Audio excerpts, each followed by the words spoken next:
Gentlemen, let's just quickly move and shift focus to Bangladesh. Now, there is another worrying development there. Now, there's a radical churn that's happening there in our neighboring nation. Bangladesh government is completely seeming to be on the back foot as radicals are running amok on the streets of the country. Now, these are visuals that have been accessed by CNN News 18, and we can see how a radical Jamaat group student wing, Chhatra Shibir leader, Fakroul, that's his name, he's harassing women and beating them. Now, he's been arrested, but why is he angry?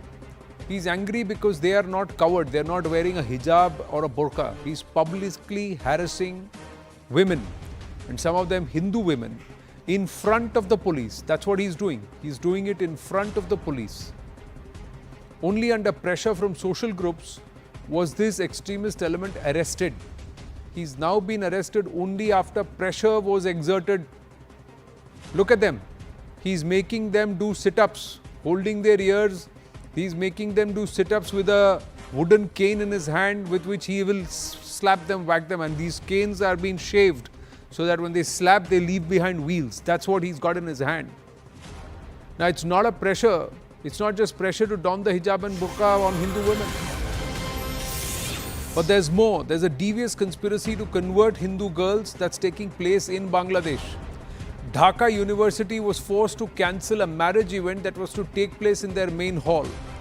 These marriages were part of a bigger love jihad conspiracy, and in this telegram screenshot that has been accessed by CNN News 18, their motive is to convert Hindu girls, and that's been laid bare. Our security affairs editor Manoj Kumar Gupta accessing these visuals, and sources confirm these visuals and these messages on Telegram to be genuine. This has come after a report of one Hindu girl, Sushmita Deb, who was detained by Muslim boys. The Muslim boys were allegedly using it as an opportunity to convert Hindu girls after trapping them. This Telegram group revealed that they plan to convert 11 more Hindu girls and marry them off to Muslim boys. Very, very disturbing development, especially when the interim advisor or caretaker government, Mohammad Yunus, says that largely all of this violence is political and Bharat is exaggerating. So, but what is happening right under his very nose in Dhaka University is a question we are forced to ask. Dhaka University later said recently reports of a mass wedding event planned at the university's hall was circulated on social media and in the press. The university was not informed about the move and that no permission was granted for such an event.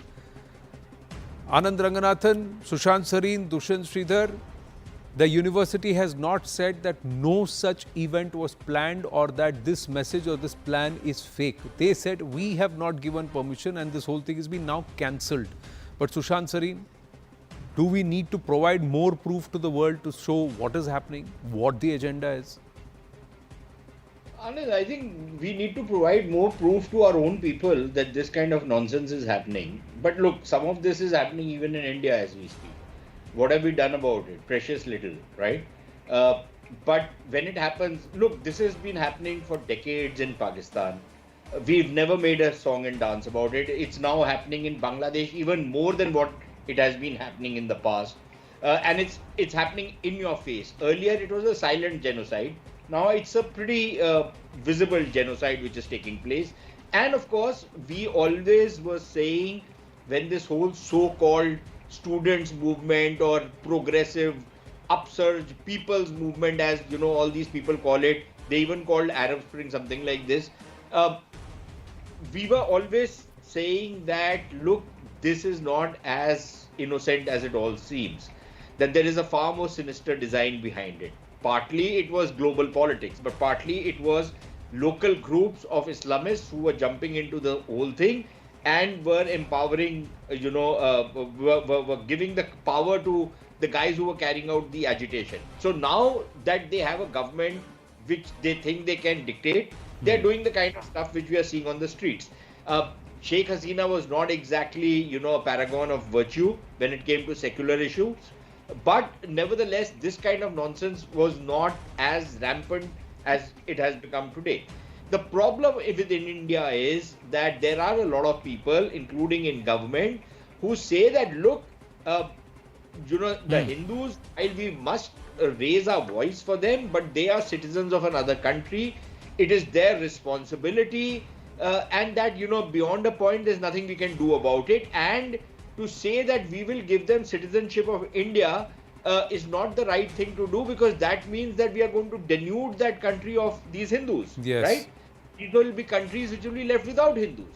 Now, it's all very well for somebody sitting in, some Babu office in Delhi to pontificate like this, but let's think about the people who are going through the kind of torture which is taking place in places like Bangladesh, number one.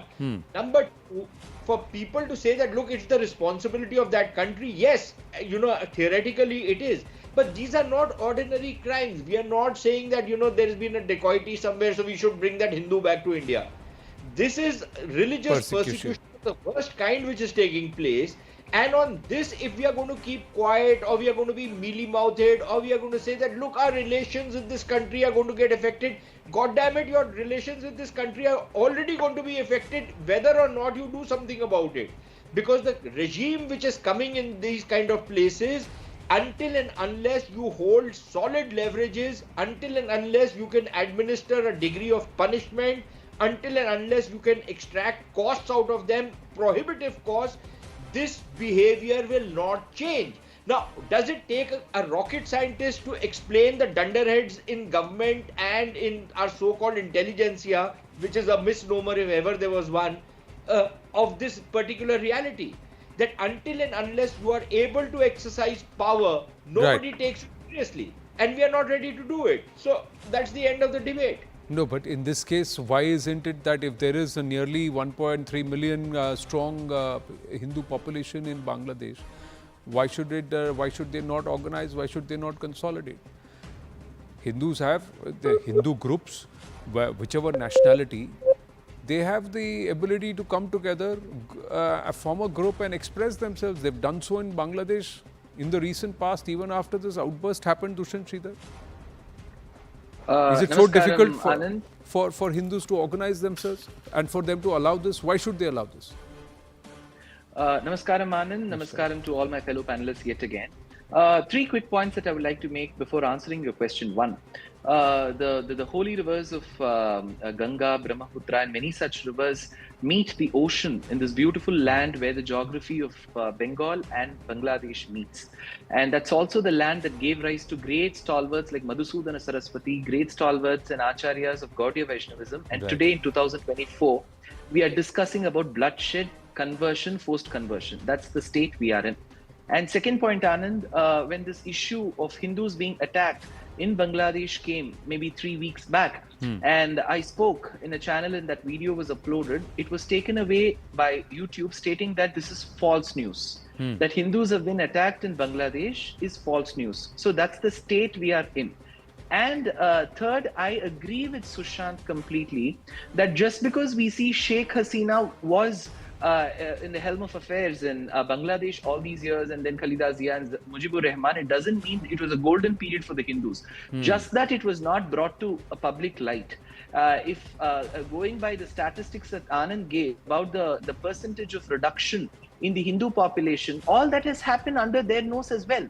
Right. So nobody is a savior for Hindus, and Hindus should consolidate to at least save their own clan. And realizing that YouTube sees this as false news, I do not know what proof they need to check if Hindus have been attacked or not. It's a very sad thing, Anand. Until and unless the fundamentalistic mentality of certain cultures is called out and called bluff, this will keep happening.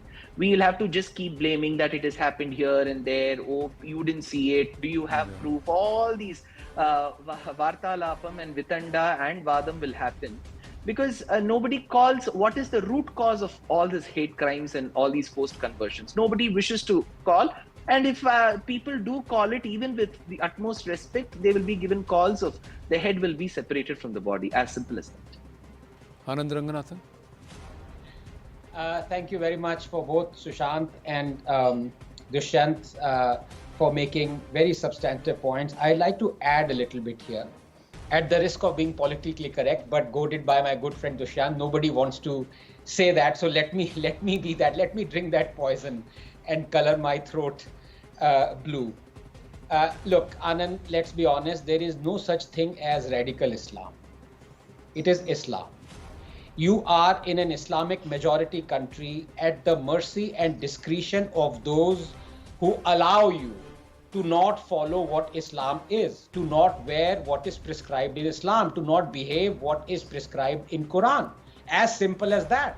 We've seen in country after Islamic country, the switch from so-called modernism to Islamism is at the click of a finger. Have we forgotten the Hudud ordinances that General Zia brought in?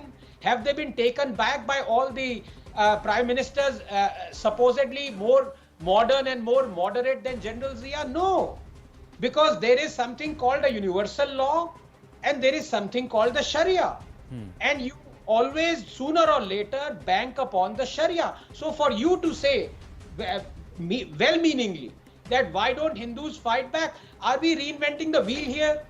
A minority in an Islamic country can never fight back because you have codified Islamic laws. Right. There is a blasphemy law. So in Pakistan, would Hindus collect and say we oppose this law? I'm sorry, the Supreme Court has ratified it. And let us talk honestly out here.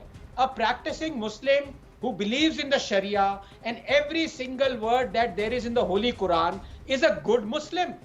While a Muslim who drinks, fornicates, indulges in idle talk or music, supports Muslim women who reject the burqa, draws a portrait of whosoever he wishes to, marries a non-Muslim, is homosexual, gives equal share of inheritance to females, and is fine with all his fellow Muslims being all of the above, he's a bad Muslim. It's as simple as that. It's codified in the holy book. You can't do anything about it. So the only viable thing for a minority, persecuted minority is, it breaks my heart to say this, but it is true, is to leave and come to India. We should open our doors. Dushyant talked about Bangladesh as being the land of holy rivers and the genesis of all that is fantastic about Hinduism. There is one other country that was the genesis of Hinduism as well, Afghanistan. How many Hindus are left there? Would you want to live there? I wouldn't, and I wouldn't want any law-abiding Hindu to live there as well. So just empty out from that country. No, but then that suits the purpose of those who want to empty out nation by nation, one after the other, and then where does it stop eventually? So then eventually they'll say, all right, this is where it is all collecting in the eventual bowl, so let's empty out this bowl. No, that's not something. Would you really want to play into the hands of such exclusivists and such? It is saving the Hindus, Anand. It's not playing into their hands. If teaching my argument and my humble submission here, teaching people to run and leave is not going to make them learn to stand and survive. And that's where the attitudes have to change. There is a chief minister who said, "Batenge to katenge." So from there, and I'm quoting that chief minister. And in this case, it is about if you do not consolidate and if you do not stand up for what is your right, then you will be pushed to the brink like this. That's being happening. Those who are standing up, they're also getting their due as per the law of that land. That's also been witnessed even in Bangladesh. Gentlemen, I have to pause for a bit, just sharing an update. Canadian MP Chandra Arya raised the issue about the atrocities against Hindus in Bangladesh in the Canadian Parliament. Indian origin Canadian MP expressed concern over the ongoing violence against Hindus in Bangladesh. While addressing the Canadian Parliament, Chandra Arya said the plight of religious minorities including Hindus, Buddhists and Christians in Bangladesh. He emphasized that wherever there is instability in Bangladesh, Hindus and other religious minorities have had to face the brunt of it. Madam Speaker, I am deeply concerned by violence targeting the religious minorities including Hindus, Buddhists and Christians in Bangladesh. Every time there's instability in Bangladesh, religious minorities, particularly Hindus, face the brunt.